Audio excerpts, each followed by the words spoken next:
Today I'm going to teach you how to use the MoreBeer small plate filter kit. I'm going to show you how to do this as a home brewer, and I'm also going to show you how we do this as a commercial brewery where we have a 1-barrel pilot system, and we use this to filter a lot of our small batches that we just run for test batches and want to fill it out and see how it goes. Today we're actually filtering our seltzer, so we're going to take that opportunity to show you how we do a 2-stage filtration. We actually run it through a medium pad first, then I have a second one of these that we put a sterile pad in, and it'll go from this through the sterile pads and into our bright tank. So I'm going to show you all that. So first let's talk about setup. We're going to start with our pads. We're going to use like a medium 5 to 7 course pad here. We're going to take and spray it down with Star San. The whole plate filter system has already been cleaned and sprayed down with Star San, but you want to make sure all that stuff is clean and sprayed down. I spray down inside the hoses and everything. Then these filters have like a rough side to it and a smooth side. You want to make sure that the rough side is where the beer comes into. So we're going to sit that facing up inside this plate filter.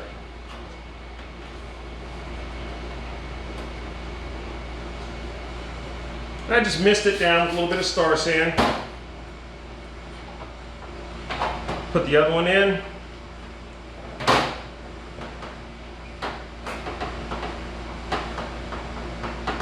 Okay, then we're going to take this middle section here, making sure that the hose comes off the opposite side.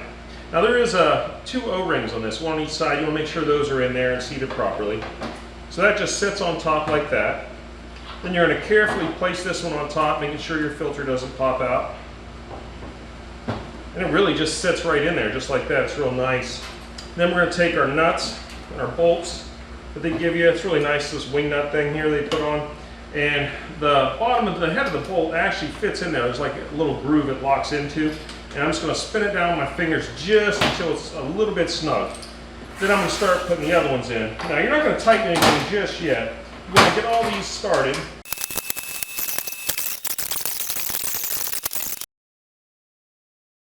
Tighten these down on opposite sides a little bit at a time. So we're going to jump from these two to these two like a torque pattern, almost like a transmission pan for you automotive guys.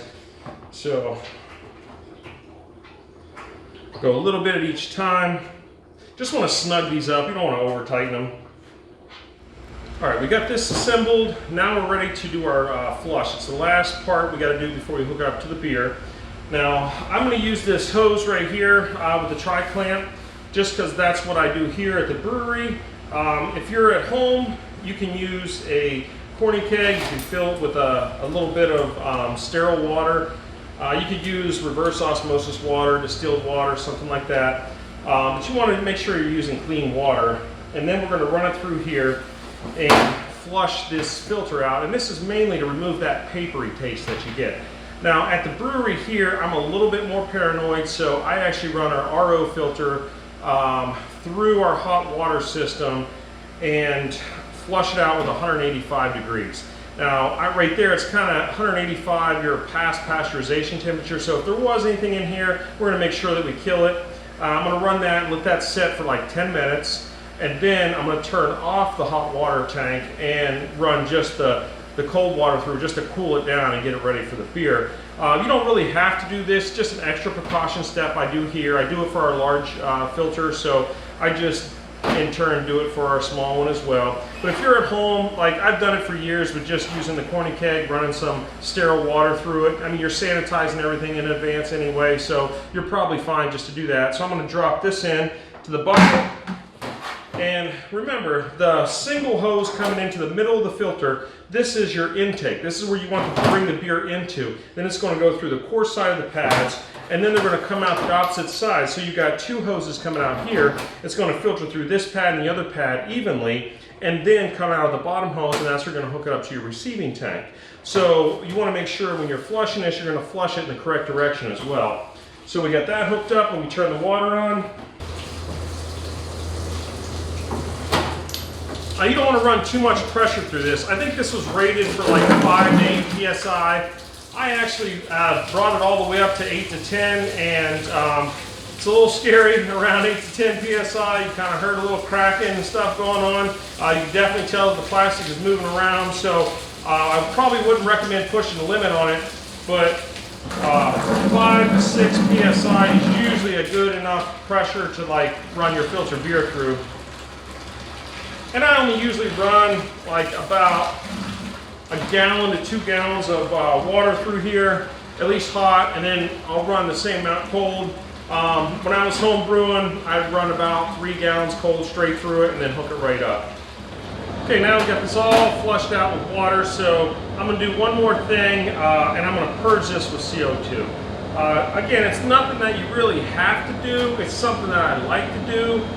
If you're home brewing, it really doesn't matter that much. You're probably just going to drink the beer real quick anyway.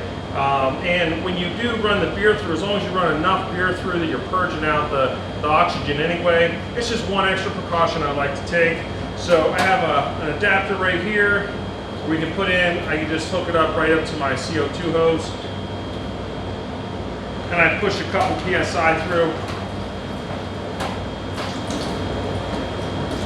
And I just like to get the bulk of the water out too. It kind of helps because the hard part about this is knowing where to stop with it, like when to stop the purging part of the beer and when to start sending it into the tank, because you don't want to water it down. So this helps kind of eliminate some of that water as well. I actually have both my filters here that I already prepared. We're going to show you how to do this double filtering. So I'm going to go ahead and flush both of these real quick.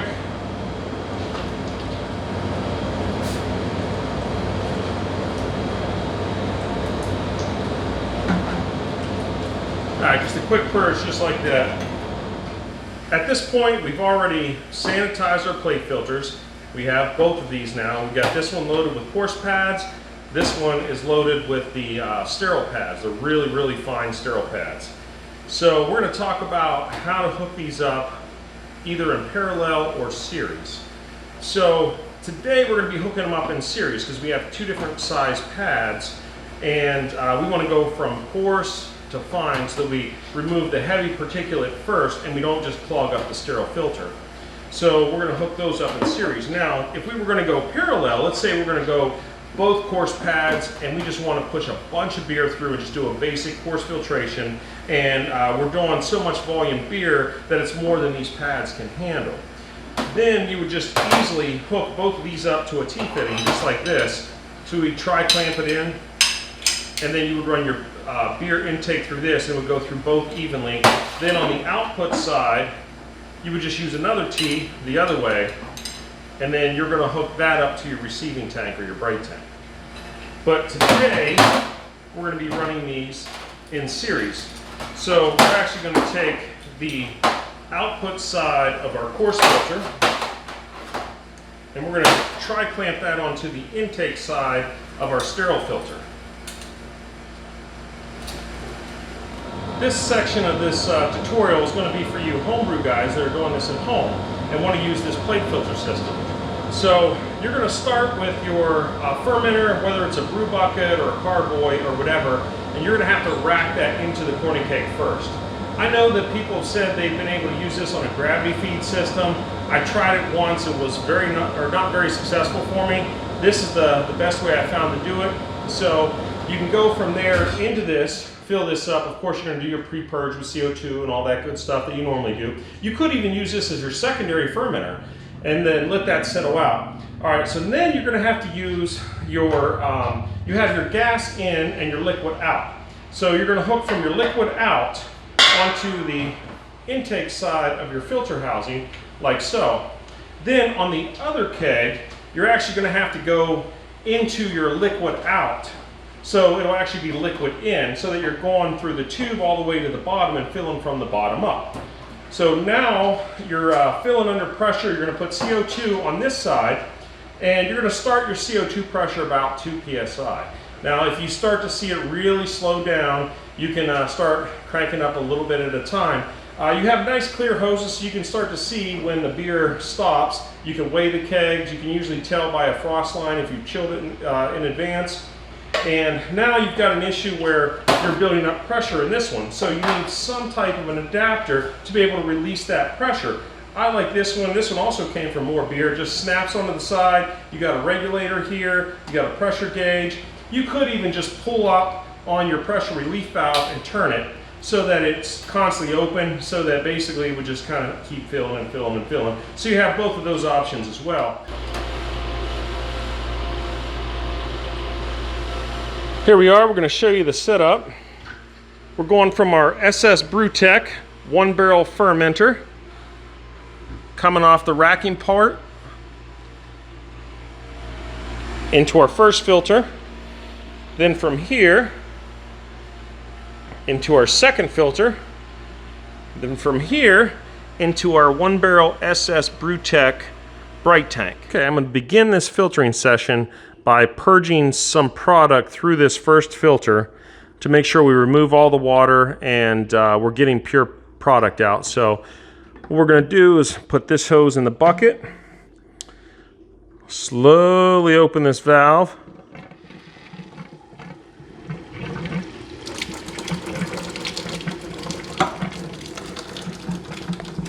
and you can see the product coming out. See, removing that air, and then we get a nice steady stream. Then I'm going to close that up real quick. Okay, now we're hooked up to filter number 2. I'm going to open the valve back up again, and we're going to flush out filter number 2.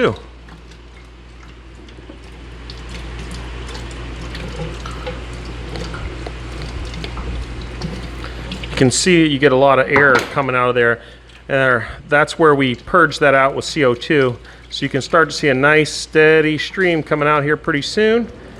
And that's when we're going to shut this off and hook up to our bright tank.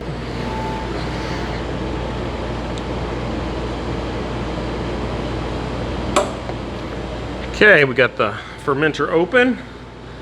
We got CO2 pressure coming in, about 4 psi to start with. This is everything hooked up and running. You can see we got product coming into our bright tank. Up here at the top of the bright tank, I got my nice little adapter here. We can bleed off the air pressure. So question 1, which pad should I use? This is a big question, probably the most common question when you're new to filtering, you're just getting into filtering. And it really depends, but I will tell you I have some preferences of my own. I like to stick to the 5 to 7 micron pads. This is like, it's like a medium filtration. So you got a really coarse pad. So if you're brewed a really hazy batch of beer, use a yeast strain that just wants to stay in suspension and you just can't get it to drop out, you're probably going to want to use a coarse pad. But for most of the beers I do, and I use a lot of the neutral yeast strains that really flocculate well, they really drop out, I like to stick to the 5 to 7. You get a pretty bright beer with that. It's pretty clear, and it's not clogging up on you. So if you want to do like a really tight filtration, you got a good yeast strain that flocculates well and it separates, and you have some clean beer to start with, and you want to get it down to the 1 to 2 micron range, you can use this, but beware that these do clog easy. And I've ran into it myself. It's nothing more frustrating than trying to do a beer filter pass and it clogs up on you. You're like, okay, where do I gotta go? Do I gotta stop it, clean this thing out, put some new pads in, and just continue filtering? So it's a real big pain in the butt. So just be careful if you're trying to use these smaller pads. Or like today, we're actually doing a 2-stage filtration. So I'm going from this 5 to 7 micron into a sterile filter. Question number 2. How much beer can I push through these filters? So the answer is it depends, but there is some general guidelines. So a general rule of thumb, you can push about 5 to 10 gallons of product through one of these. And I will say I have pushed a whole barrel through one of these before with some coarse pads, and I've also done it with some 5 to 7 micron pads. But the beer was very clean to begin with, and I was pushing fairly clean beer through, and it did take a long time. I mean, I was up to about 8 psi at the end trying to get it to finish, but I was able to do it. Normally, if I'm doing that much beer, I will hook 2 of these up in parallel, and I will push it through, and it goes through like no problem, really. But it is time consuming. You've got to be patient. So if you're doing it at home, I would say probably count on 5 to 10 gallons. If you're doing just a small, like 5-gallon batch, no problem, this thing should push it through. But it also depends on the type of pad you're using, how hazy your beer is, how much yeast is left in suspension. There's a lot of factors involved. So you want to try to prep your beer and get it as clean as possible. before you run it through the filter, and it goes a